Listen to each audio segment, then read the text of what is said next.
안녕하세요, 은율입니다. 이번 영상에서는 제가 정말 소중히 여기는 저의 인생 책을 추천해보는 컨텐츠를 가져왔습니다. 그러면 바로 시작해볼까요?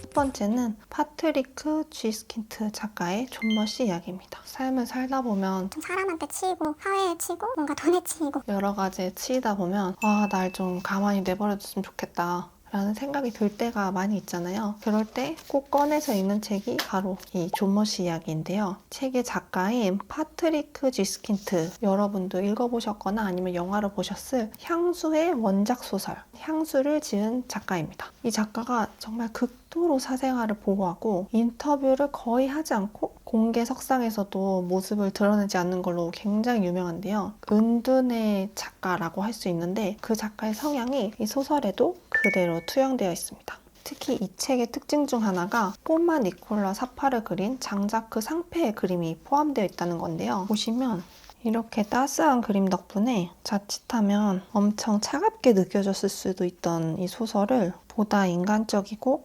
친근하고 유머러스하게 만든 것 같아요. 이 이야기의 주인공이 자신의 어린 소년 시절을 떠올리면서 동네에서 본 기묘한 주민인 존 머시에 대한 기억을 되새기게 되거든요. 이 존 머시는 지팡이를 짚고 온 동네를 끊임없이 돌아다니는 인물인데요. 이웃들은 그가 왜 그렇게 걷는지, 어디를 향해서 걷는지, 그의 과거는 어떤지 아니면 가족관계는 어떤지를 알지를 못합니다. 근데 굉장히 인상 깊었던 장면이 어느 날 우박이 막 쏟아지는 험한 날씨에 주인공과 그의 아버지가 차를 타고 가다가 길을 걷고 있는 존 머시를 발견합니다. 그러자 주인공의 아버지는 존 머시에게 그러다 죽겠어요 라고 말하면서 엄청 걱정하는 마음으로 존 머시에게 차를 타라고 권합니다. 그랬더니 존 머시가 아주 단호하게 이렇게 외칩니다.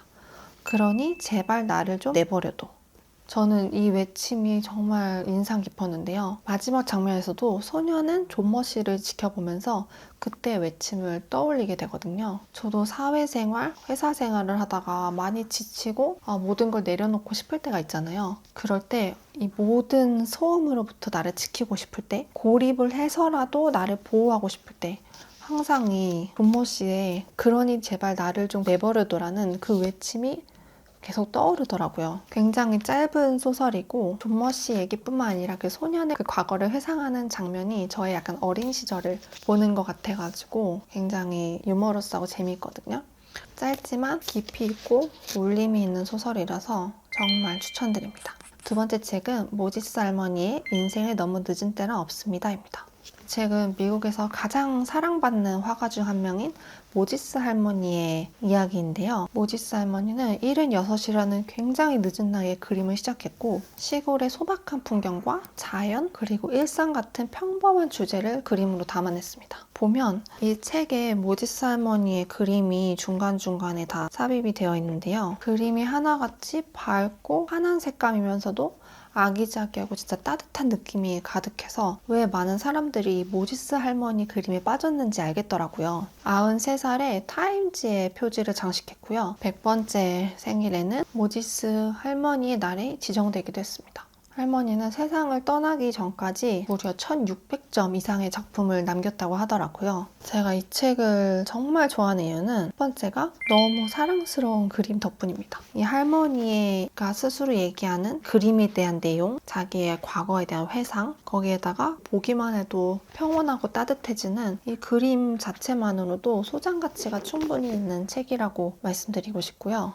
두 번째는 이 모지스 할머니의 삶 덕분인 것 같아요. 사실 76이란 나이에 자신의 재능을 발휘했다는 걸 보면서 정말 제목 그대로 인생에서 너무 늦은 때란 없다라는 이 메시지를 그냥 그 사람의 인생 자체를 통해서 느끼게 되더라고요. 종종 이제 진짜 늦었다라고 생각될 때가 진짜 많잖아요. 예를 들면 뭐 회사 일, 뭐 아니면 개인적인 투자, 뭐 제가 지금 하고 있는 유튜브 등등등 해서 모든 새로운 도전을 할 때 이제 좀 많이 늦은 거 아닌가? 라는 순간들이 있는데 사실 또 그 다음 해가 되면 그때 할 걸. 한 1년 전에만 했어도 좀 낫지 않았을까라는 생각이 또 후회가 또 밀려오기도 하잖아요. 저는 이 책을 보면서 진짜 늦은 때는 없다.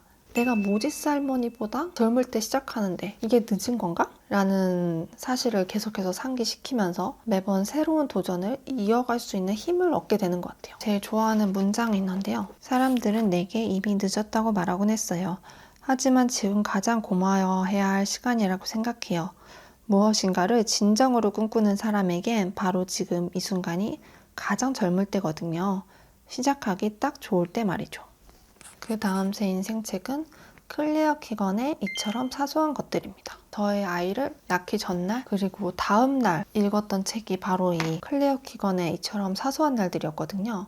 114쪽으로 굉장히 짧은 소설입니다. 클레어 키건은 약 24년간 활동하면서 단편집 2권, 중편소설 2권으로 4권의 책만 낸 작가인데요. 이 4권의 책이 다 상을 받거나 어디 후보에 올라갔거나 할 정도로 굉장한 센세이션을 일으킨 작가였습니다. 이 책 같은 경우에는 오웰상 그리고 2022년도에 부커상 최종 후보에 올랐습니다. 역대 부커상 작품 중에서도 가장 짧은 소설로 알려져 있는데요. 이처럼 사소한 것들은 막달레나 세탁소에 대한 얘기인데요. 이 세탁소는 수녀원에서 운영하면서 여성, 매춘부, 임신한 여성 등을 강제로 가둬놓고 노동 착취를 하고 임금을 제대로 지불하지 않으면서도 사실상 탈출이 불가능했기 때문에 평생 노역과 학대, 심지어 성추행까지 시달리고 여기에서 아이들이 한 709명이 죽어나갔다고 하더라고요. 근데 1922년부터 96년까지 무려 74년이나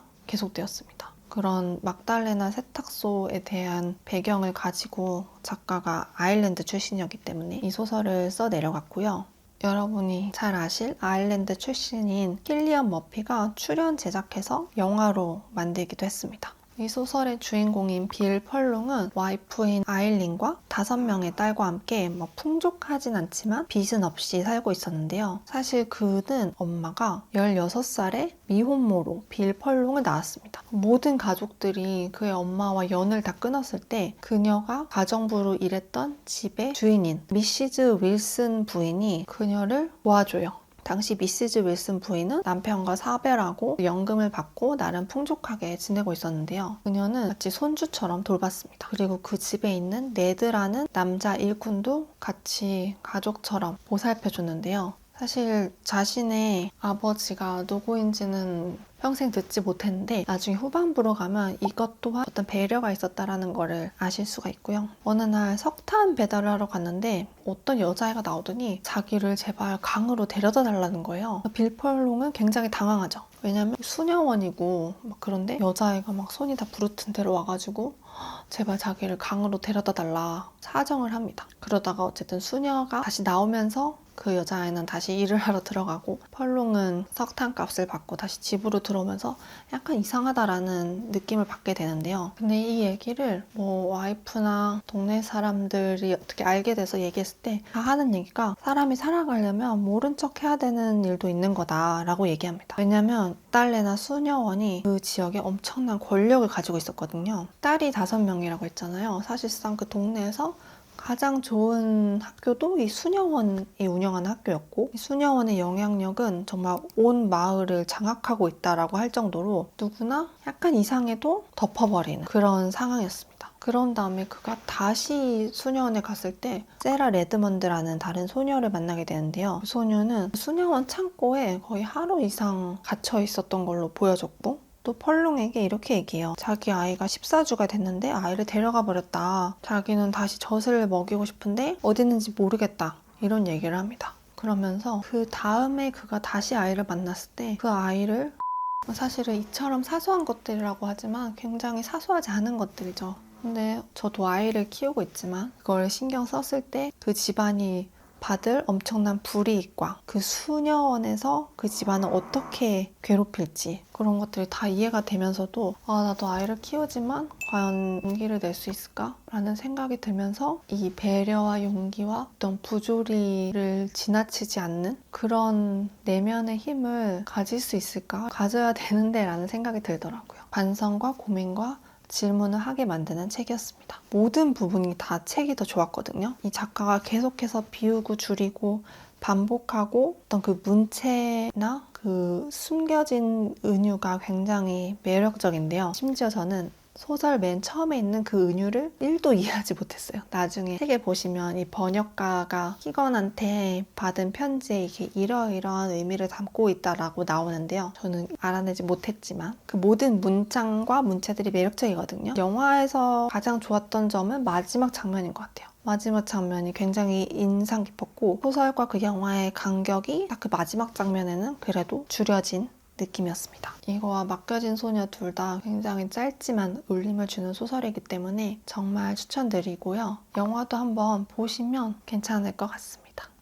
그 다음은 분위기를 완전 바꿔서 죽여 마땅한 사람들입니다. 범죄자를 보면 사람들이 죽어 마땅하다라고 얘기를 하잖아요. 근데 가끔 살다 보면은 죽여 마땅하다라는 생각을 할 때가 있어요. 단순히 범죄자라서 죽어 마땅한 것보다 내가 죽이고 싶은 의지가 있는 죽여 마땅한 마음, 그거를 담은 책이라고 할 수 있는데요. 저도 이 책을 정말 회사 생활을 하면서 가장 스트레스를 받았던 그 해에 집어서 읽었는데요. 정말 그 회사에서 나를 괴롭히는 사람, 혹은 스트레스를 막 너무 많이 심하게 받을 때 이런 생각이 들 때 있잖아요.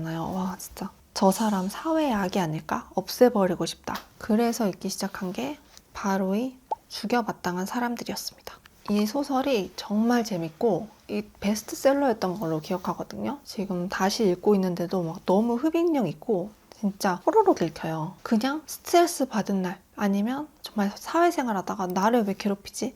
라는 생각이 들 때 읽으시면 더 재밌는데요. 이 스토리 자체가 막 악랄한 범죄로 인해서 죽이고 싶은 게 아니라 약간 생활에서 만날 수 있는, 물론 성추행 이런 건 진짜 안 좋은 거죠. 뭐 불륜, 바람, 돈 이런 거로 인해서 뭔가 일상에서 볼 법한 일들로 스토리가 전개됩니다.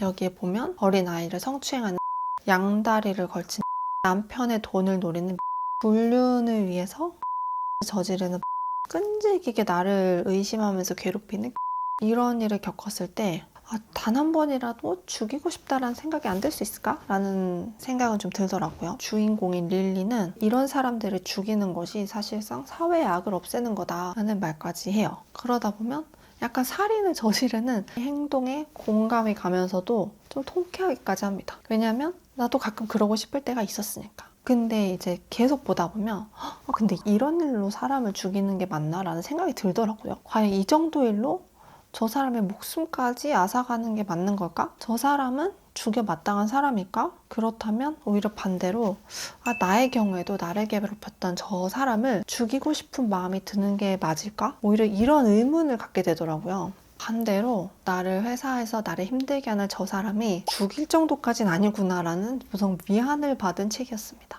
그래서 정말 누군가를 그런 마음을 먹으면 안 되지만 진짜 죽이고 싶다라는 마음이 들 때 읽으면 오히려 좋은 책입니다. 그리고 아까 이 스토리 자체가 너무 재밌다고 했잖아요. 이 주인공들 사이의 연결고리가 또 되게 재밌고요. 마지막 장면은 해석이 여러 가지일 수 있는 열린 결말로 끝을 맺는 것도 또 하나의 재미입니다. 보면 이게 밀리의 서재에 있었는데 어떤 사람은 자기가 릴리에 공감하는 걸 보고 내가 혹시 사이코패스인가? 라는 의문을 가졌다라고 하더라고요. 근데 사실 보게 되면 릴리를 가끔 응원하게 될 때도 있고 반대로 릴리가 잘못됐다라고 생각될 때도 있어요. 그렇지만 누구나 다 릴리의 마음에 공감은 할 것이다. 저는 개인적으로 이 책을 보면서 박찬욱 감독의 영화 중에서 스토커가 생각나더라고요. 주인공이 조금 비슷해가지고 이 스토커도 분위기 같은 게 되게 독특하거든요. 제가 좋아하는 영화 중 하나인데 이 책 읽고 스토커 영화도 보시는 것도 괜찮을 것 같습니다. 정말 재밌는 소설이었고요. 아직까지도 임팩트가 남고 오히려 사회생활에 지쳤을 때 이 책을 읽으면서 위안을 삼게 되고 저 사람을 덜 미워하게 되는, 저 사람이 죽일 정도까지는 아니었구나라는 생각이 들게 되는 책이었습니다.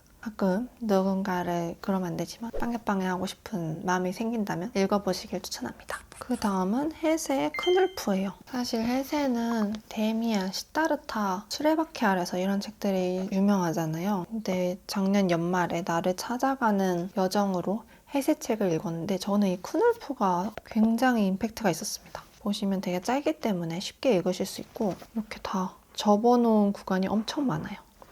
이 큰울프는 엄청 자유롭고 사랑스러운 방랑자입니다. 그리고 해세가 1차 세계대전 이전에 썼기 때문에 창작 전반기를 마무리하는 작품이고요. 굉장히 자유로운 삶을 그리면서도 안정적이지도 못하고 무슨 공명심을 떨치지도 못한 인생이었지만 그 자체로 후회하거나 한탄하지 않고 받아들이는 과정을 통해서 완성되고 성숙한 영혼을 발견할 수 있는 작품이어서 저는 이 해세 작품 중에서도 가장 마음에 들었습니다. 이 책은 초봄, 큰울프에 대한 나의 회상, 종말로 이루어진 연작 소설이고요. 저는 완전 안정적이고 그냥 직장 다니면서 굉장히 평범한 생활하는 사람으로서 큰울프가 어디를 가서든 사랑받거든요. 주목받고. 그리고 저처럼 안정적인 생활을 하는 사람들, 친구들한테 가서도 굉장한 부러움을 많이 받아요. 그런 모습을 보면 저도 약간 질투심? 뭐 이런 게 생겨서 그런지 마지막에 큰울프가 자기의 인생을 조금 후회하는 장면이 나올 때 좀 통쾌하다 해야 되나? 라는 걸 보고 내가 이렇게 다른 모습으로 살아가는 사람에 대해서 굉장히 배타적이고 수용하는 마음이 엄청 없구나 라는 거를 알면서 좀 개인적으로 스스로 충격을 받았었습니다. 근데 사실 그것보다 이 소설이 가장 마음에 들었던 이유는 큰울프가 마지막에 좀 후회를 한다 했잖아요. 그러면서 하느님께 자기 인생을 약간 한탄을 합니다. 그럴 때 하느님이 그에게 뭐라고 하냐면 나는 오직 내 모습 그대로의 너를 필요했다. 나를 대신해서 너는 방랑했고 안주하여 사는 자들에게 늘 자유에 대한 그리움을 조금씩 느껴줘야만 했다. 그렇게 얘기하면서 여기 나오는 하느님이 나는 그냥 너 그 자체를 필요로 하고 인정했다 라는 말을 하거든요. 그러면서 마지막에 그가 고개를 끄덕이면서 모든 것이 제대로 되었어요 라고 하면서 눈을 감습니다.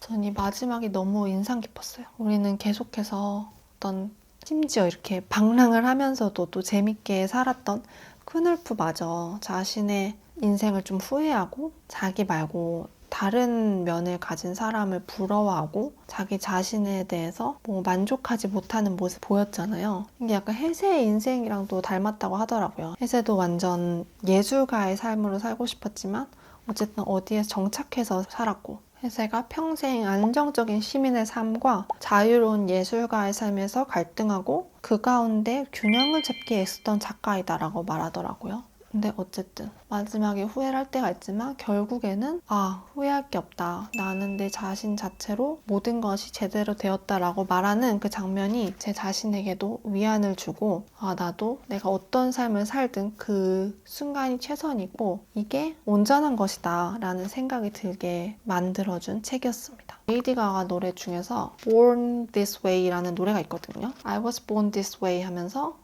나는 그냥 이렇게 태어났어 라는 이런 노래를 되게 좋아하는데 큰울프가 바로 그런 메시지를 담고 있는 것 같아요. 내 자신 자체로 괜찮다. 그리고 나머지 두 작품은 좀 빠르게 소개해 보겠습니다. 바로 반 고흐의 영혼의 편지입니다. 비운의 천재라고 불리는 빈센트 반 고흐가 동생 테오에게 보낸 편지를 엮어서 만든 책인데요. 세상을 살면서 천재들의 삶을 이렇게 옆에서 확대해서 본 적은 잘 없잖아요. 근데 천재가 직접 말하는 어려움과 고충, 감정 변화, 거기에다가 반 고흐의 그림에 대한 얘기까지 알 수 있어서 굉장히 좋더라고요. 테오에게 이런 얘기도 합니다. 그러나 인생은 너무 짧고 특히 모든 것에 용감히 맞설 수 있을 만큼 강한 힘을 유지하는 건 몇 년 되지 않는다. 저는 이 책을 읽고 프랑스랑 네덜란드에 가서 반 고흐 전도 보고 반 고흐 박물관도 가고 반 고흐 무덤도 다녀왔는데요. 천재의 삶, 반 고흐를 좋아하시는 분들께는 정말 강력 추천합니다. 이거에 더불어 아르떼의 클래식 클라우드 시리즈 저 이거 정말 좋아하거든요. 여기에 보시면 유경희 님이 실제로 반 고흐와 관련된 지역도 다녀오고 반 고흐에 대해서 상당히 심도 깊게 작성하고 정리한 책이거든요. 반 고흐를 좋아하신다면 이 책도 같이 읽어보시는 것을 추천합니다. 마지막은 이 타력이 고 이건희 회장 2번 읽어서 엄청 유명해진 책이었거든요. 어울리지 않는 책이죠. 왜냐면 뭔가 굉장한 의지를 갖고 여러 가지 사업을 전개하신 분이기 때문에. 그런데 2번 읽었다 해서 저도 구입했던 책입니다. 타력은 정말 말 그대로 자력의 반대, 어떤 힘? 앞으로 나갈 수 있는 힘? 맨 처음 시작 문장이 결국에는 역시 타력이라는 거겠지라고 시작해요. 제가 이 책을 읽으면서 해왔던 포인트는 자신의 의지로 하는 것도 타력의 바람이 불어서다라는 얘기를 하거든요. 그렇게 생각하면 그럼 뭐 내 의지로 아무것도 하지 말라는 건가? 라고 생각할 수도 있지만 저는 이 책에서도 말했지만 오히려 일이 너무 풀리지 않을 때 아무리 노력해도 안 될 때 보통 나의 노력이 너무 부족했어 라고 계속 책망하고 자책하잖아요. 그런데 이 작가는 그게 아니라 아직 타력의 바람이 불지 않았다 라고 하면서 좀 이렇게 목을 움츠리고 있으라는 거예요. 그리고 뭔가 잘 될 때 마치 내가 뭔가 된 것처럼 막 자신감이 더해지고 뭔가 계속 뿜뿜할 때도 가만히 잠시 서서 이건 나의 소관이 아니다 라고 하면서 이 거대한 순풍이 부려서 타력이 나의 실력 이상으로 잘 풀리게 해준 거다 하면서 겸허하게 감사해라 라는 얘기를 하더라고요. 어떻게 보면 타력이 약간 운이라고도 할 수 있겠죠. 그럼 약간 이런 생각이 들잖아요. 나한테 아무런 타력이 안 생기면 어떡하지? 라는 의구심이 들 때도 있지만 여기서는 이 세상에 영원히 바람이 불지 않는 일은 없을 거다. 타력의 바람이 불 거라고 믿으면 그 사람에게 타력이 찾아올 수 있다라고 생각해도 좋다라고 얘기를 합니다.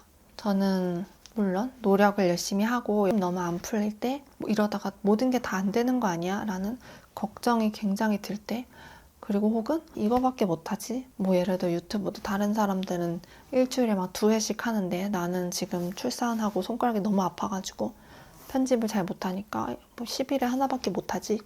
뭐 이런 자책을 할 때 그런 자책을 하지 말고 내가 그래도 이렇게 계속 올리는 거는 타력의 바람이 불어왔기 때문에 이런 의지가 생긴 거다. 하다 보면 언젠가 나에게도 타력의 바람이 불겠지. 혹은 이걸로 안 불어도 저쪽에는 불겠지라는 그런 조금 마음을 내려놓고 좀 더 기다릴 수 있는 마음. 조금 조급해하거나 자책하거나 자신을 옴싹달싹 못하게 만드는 게 아니라 조금 더 편안하게 여유 있게 할 수 있는 마음을 이 타력이 주는 것 같아요. 앞쪽은 약간 일본 불교 이런 얘기가 많아가지고 저는 앞쪽을 주로 읽었는데 한 번쯤 읽어보셔도 좋을 것 같아요. 여러분에게도 올해는 다 타력의 바람이 불기를 기원하겠습니다. 이렇게 오늘은 제가 너무나도 사랑하는 저의 인생 책들을 소개해봤고요. 저는 자기계발서도 엄청 좋아하지만 최근에는 문학작품이 더 마음에 좀 와닿는 것 같더라고요. 어쨌든 나중에 기회가 되면 제 인생 자기계발서도 한번 소개를 해보겠습니다. 보시고 좋았던 책이나 또 콘텐츠로 만나고 싶은 내용 있으시면 댓글로 한번 적어주시면 감사하겠습니다. 구독, 좋아요, 알림 설정 부탁드리고요. 다음에 또 뵙겠습니다. 안녕.